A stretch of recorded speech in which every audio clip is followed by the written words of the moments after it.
Chapter 17, Unexpected Plunge. The four searchers stared at the sign which had been stuck into the ground near the edge of the quarry. "It can't be true," Ned said. "If anyone had found the treasure, why would he throw it into the water?" They all gazed below. The water was murky and full of lime. Art went over to examine the sign more closely. Presently he remarked that it looked newly painted. "But by whom?" Julianne asked. "Nancy, what's your theory?" "I have two," the young detective answered. "One is that the printing was done by Kit Cadle. He hoped that if I got this far, my search for the hollow oak would stop here. It means he must be somewhere in the vicinity." "And what's your other theory?" Art queried. "That when Bob Snell was kidnapped, he was brought past here and his abductors put up the sign to fool us so we wouldn't go looking for their hideout." Nancy said she could not believe her search for Bob and the hollow oak had ended in failure. "I'm going on farther to investigate." "But which way?" Ned asked. While Nancy was thinking this over, the young people heard a crackling of twigs. Turning, they saw a huge dog bounding in their direction. Now he began to bark excitedly. "He looks vicious!" Julianne exclaimed. Everyone gazed around for a place to get out of his way. There was none. They had taken only a few steps when the great dog reached them. In a sudden lurch, he leaped on Nancy. She lost her balance, stumbled backward, and fell into the quarry. Julianne screamed. She and the boys watched, horror-stricken, as Nancy hit the water and disappeared. Ned started down the steep embankment, while Art yanked a coil of wire from a pocket. Using it as a whip, he finally drove off the attacking dog. As it ran away, whimpering, Nancy's head appeared above the water. "Oh, Nancy! Thank goodness!" Julianne cried. She was near tears.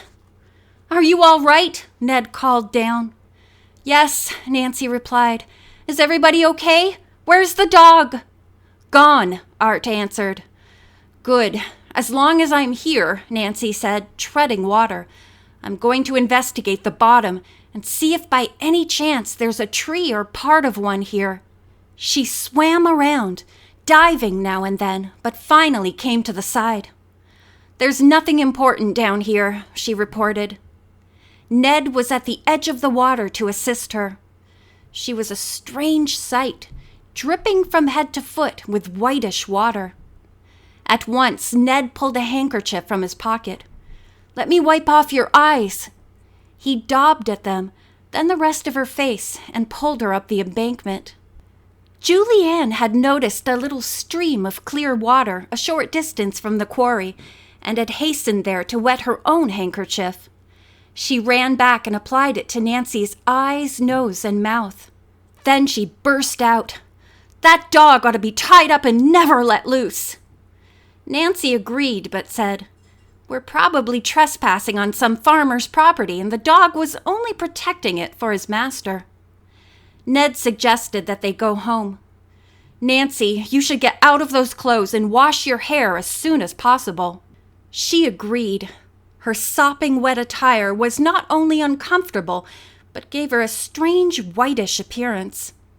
"But we'll come back here tomorrow and continue our search for Bob," she told the others. Meanwhile, Art had been walking around the edge of the quarry. Suddenly his foot kicked something. Leaning down, he picked up a metal object. "Look!" he exclaimed. "Here's one of Père Francois's lead plates!"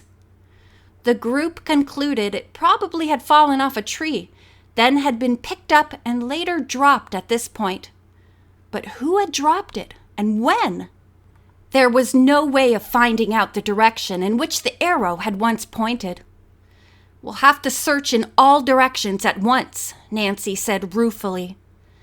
Art put it into his pocket, and they all trekked back to the truck. On the way to the dig, Nancy reflected upon the friendliness and cooperation of Julianne, Art, and Ned. Outside of Nancy's accident, everything had been most cordial and pleasant. Now I won't have to worry anymore about jealousy and tense moments, she told herself, smiling in relief. As the group stepped from the truck at the farmhouse, some of the girls were just coming in from the dig. They stared at Nancy with her white hair and clothing. "What in the world happened to you?" asked one of them. Nancy laughed.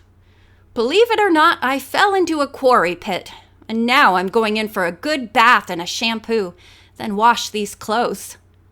Bess, who had come from the kitchen, stared at her friend in disbelief. She at once offered to take care of Nancy's clothes. An hour later, Nancy emerged from the farmhouse in a clean pants outfit, with her hair back to its natural reddish blonde color. Meeting Teresa, she told her about the sign and her suspicion that the kidnappers' hideout might be near the quarry. They were interrupted by George, who was just coming from the excavation. She was obviously excited. "See what I dug up!" she exclaimed, exhibiting a tray of sand in which there was a circle of tiny river pearls. "These were probably once a necklace," she explained. Teresa examined them. "This is an important find." Bess had come out of the house in time to hear George's remark. "You mean," she said, "that there was once a neck inside of those pearls?" Nancy and George laughed. George could not resist teasing her cousin. "That's right. The lady's head and neck were dug up first." "Ugh! How can you enjoy such gruesome things?" Bess remarked, and returned to the kitchen. That evening after dinner, the young people gathered in the living room. It had grown chilly outside, and the logs in the fireplace were lighted. The farmhouse did not have a television set, but there was a good radio. "Let's see if we can get some news," Teresa said. "I've been so engrossed here, it's high time I caught up with what's going on in the outside world." She turned on the set. The newscaster was telling about an earthquake in Peru and the resignation of a college president. A commercial followed. When it was finished, the announcer said, "This station has just received a message from a ham radio operator. It may be a hoax. We cannot guarantee its authenticity, but we give it to you in case you may know the person involved." The ham picked up the following broadcast. "I'm Bob Snell. Repeat. I'm Bob Snell. I'm well, but a prisoner at—" That was all the ham heard, the announcer concluded. There was another short commercial, then the regular newscast was continued.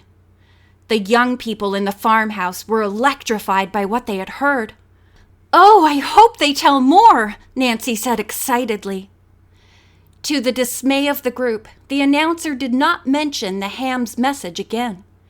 They assumed the police had picked it up and would investigate. Teresa spoke up. "This is both good news and bad news. It confirms our fear that Bob was kidnapped, but it's a good lead for the authorities to work on." "And for us, too," Nancy told her with determination. End of chapter 17.